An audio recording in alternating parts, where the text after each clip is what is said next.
વડોદરાના કોર્પોરેશનના કરાર આધારિત કર્મચારીઓમાં આક્રોશ જોવા મળી રહ્યો છે. વડોદરા મહાનગરપાલિકા દ્વારા છેલ્લા કેટલાય વર્ષોથી કોન્ટ્રાક્ટ આધારિત કામગીરી કરવામાં આવતી હોય છે, ત્યારે હવે અચાનક જ કર્મચારીઓને નગરપાલિકા દ્વારા છૂટા કરવાનો આદેશ આપવામાં આવ્યો છે, જેથી હવે રોજગારી બચાવવા માટે તેઓ ડેપ્યુટી કમિશનરને રજૂઆત કરવા પહોંચ્યા છે.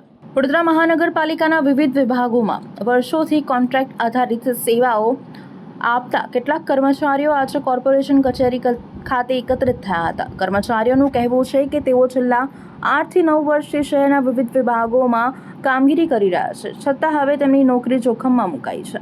કર્મચારીઓ જણાવ્યું છે કે જો કોન્ટ્રાક્ટ પ્રથા બંધ કરવામાં આવતી હોય તો વર્ષોથી સેવા આપતા કર્મચારીઓને છૂટા કરવાને બદલે કાયમી નોકરી આપવામાં આવે અને અન્ય કોઈ યોગ્ય વ્યવસ્થા કરવામાં આવે.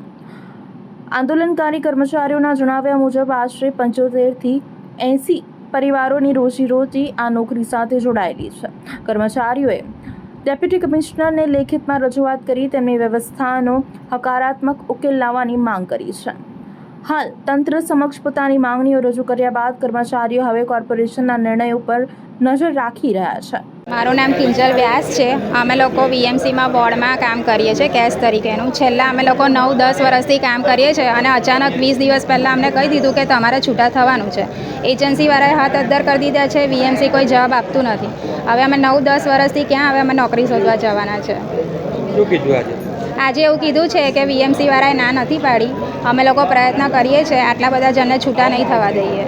અમારે તો 80 થી 85 જણનો સ્ટાફ છે અને એટલું ફેમિલી છે, એટલે 400-500 જિંદગીનો સવાલ છે. 80 છોકરાઓ છે જે વોર્ડમાં ઓલરેડી કામ કરી રહ્યા હતા છેલ્લા 9 વર્ષથી. વોર્ડના અને અલગ અલગ ડિપાર્ટમેન્ટના કોર્પોરેશનના દરેક વોર્ડમાં અમારા 80 થી 85 છોકરાઓ છેલ્લા 9 વર્ષથી કામ કરી રહ્યા હતા. હવે તાત્કાલિક એમણે અમને 10 તારીખે ફોન કરીને ખાલી મૌખિક કહ્યું અમારી કંપનીને, જે એરન લિમિટેડ છે, કે ભાઈ તમારે 30 તારીખે આપણો કોન્ટ્રાક્ટ પૂરો થાય છે. હવે 30 તારીખ છેલ્લી કહી દીધી. 30 તારીખ સુધી તો અમારે બેસવાનું જ છે. 1લી તારીખે અમારે હવે બોર્ડમાં નથી આવવાનું. પણ એના પછી અમારું શું? 80 થી 85 છોકરાઓ જે છે એમનું ભવિષ્યનું શું? આજે અમારે 80 થી 85 છોકરાઓને રોજગારી છીનવાઈ જાય છે. બરાબર છે. નરેન્દ્ર મોદી સાહેબ રોજગારી આપવાની વાત કરે છે, અહીંથી અમારી રોજગારી જાય છે.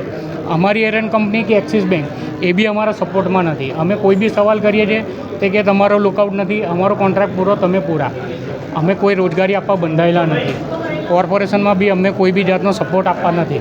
ખાલી કે જોઈએ છે અમારે તમારી કંપનીમાં વાત કરીને તમને રોજગારી આપવા માંગીએ. પટેલ છું. હું આટલા 9-8 વર્ષથી મેં કોર્પોરેશનમાં કામ કરી રહ્યો છું અને કેશ કાઉન્ટરમાં સંભાળી રહ્યા છે. અને એકદમ જ 10 તારીખે ફોન આવીને અમને એવું કીધું છે કે ભાઈ તમારે 30 તારીખથી આવવાનું નહીં. ત્યાર પછી અમને એવું કીધું કે 15 તારીખથી પરિપત્ર જાહેર કર્યો છે અને 30 તારીખ સુધી કમ્પલસરી આવવાનું. ત્યાર પછી અમને બધાએ તમારી કોઈ બીજી જોબ શોધી લેવાની. અત્યારે અમે એની રજૂઆત કરવા માટે અમે ડેપ્યુટી કમિશનરને મળવા આવ્યા હતા અને એમણે એવું કીધું છે કે હું અંદર ચર્ચા કરીને વાત કરીને ચીફ એકાઉન્ટન્ટને વાત કરીને કરું છું તમારી જોડે વાત. તમે નોકરી કઈ કંપનીમાં કરતા? અમે એરમ કંપનીમાં નોકરી કરતા હતા. એ કંપની હા. કોર્પોરેશન વીએમસી એ એક્સિસ બેંકને આપે છે કોન્ટ્રાક્ટ અને એક્સિસ બેંક એરનને આપે છે. એવી રીતે અમે આટલા વર્ષથી જોબ કરતા હતા. કેટલા લોકો? અમે 80 થી 75 જણ છે ટોટલ. આખા વડોદરામાં ડિપાર્ટમેન્ટમાં બધા અલગ અલગ અતિથિ ગૃહ છે, સ્વિમિંગ પુલ છે, પછી વોર્ડ ઓફિસ છે, ટાઉન પ્લાનિંગ છે, જન્મ મરણ શાખા છે, બધી તેવી અન્ય શાખાઓ છે. બધી કેશ ડિપાર્ટમેન્ટમાં બધા